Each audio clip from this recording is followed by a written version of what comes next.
This is Hannibal here from the HannibalTV.com with the daily wrestling and MMA news updates.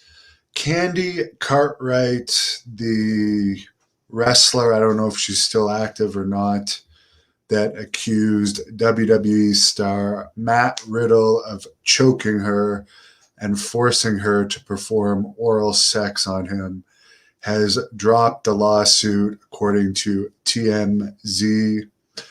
Candy, whose real name is Samantha Tavel, filed for the dismissal on Monday. It's unclear whether there was an undisclosed settlement or if she's just dropped the case. You'll never know that because usually there's settlement agreements that prevent the parties from talking about it. Riddle had adamantly denied the allegations, although he did admit having an affair with her. The last Raw in the Thunderdome was up slightly to a 0.43 this week, starting with SmackDown on Friday. They'll be back in front of crowds, of course. AEW, their Dynamite shows are now in front of crowds. Although I did watch Dark tonight because Ryan Mantell, who I know from Texas, was on there. He unfortunately lost to Ethan Page, which unfortunately is 2 losses in a row on Dark. But they're still like in front of no fans. So for some reason, they're not doing the Dark in front of a like paying fan crowd, which kind of takes away from it, in my opinion. As far as Conor McGregor's injury goes, I did watch the video that he posted on Twitter. He said it was a clean break of his tibia. He's going to be on crutches for 6 weeks, and then the rehabilitation process will begin. So luckily for him, he was able to get the surgery the next day, whereas here in Canada, you may have to wait 6 months for that. But luckily it happened to him in the UFC, and he's a multi-millionaire. So I'm glad that he was able to get it right away, as it looked really bad.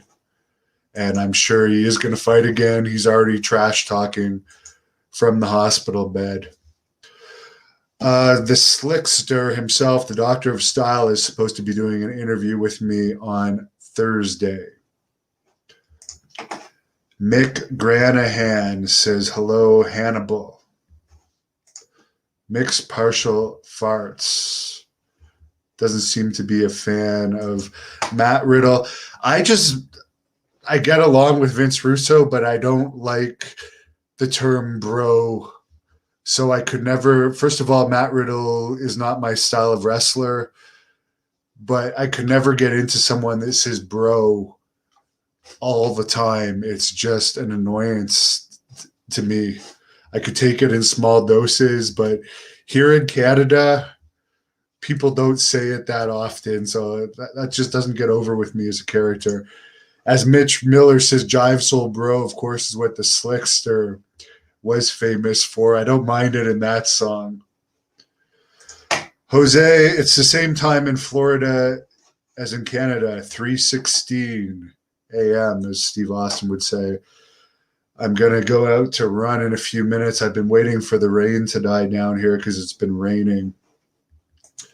Arturo says he's a big fan. Well, thank you for your support. Ravens fan, I've been to Florida. You may have seen that I posted the new Championship Wrestling from Florida reboot from last weekend. I posted the footage from their event on the weekend that featured Kevin Sullivan. So maybe if that promotion can get some steam behind it, you may see me come to cover one of those events in person. Mark checking in. I'm not hating on the word bro. I find it annoying. I'm sorry. And I deal with it by not watching the people that do that. Although I'm not saying that I'm Still not going to interview Vince Russo here and there because he's very popular on this channel, and he's a nice guy. Jerry mentions that Terry Funk is in an assisted living facility. Yes. Everyone's getting older, sadly. Michael is getting baked in Chicago after 2 hours of cardio. I have not had any THC yet today. Maybe after my run. We're still on lockdown here until Friday. So I'm looking forward to the gyms being open again. It's uncertain whether they're going to allow wrestling events, though. I've been trying to get permission from various arenas with no luck so far. So I'm going to call it a night and go out there for a run. As Louis Blanca says, he's also high. That's very funny. Find that hilarious. Enjoy. Thank you for watching the Hannibal TV. Please like this video if you enjoyed it and click the subscribe button to not miss any of our latest shoot interviews, match videos, or news updates. Support us on patreon.com for $1.99 a month to watch our full shoot interviews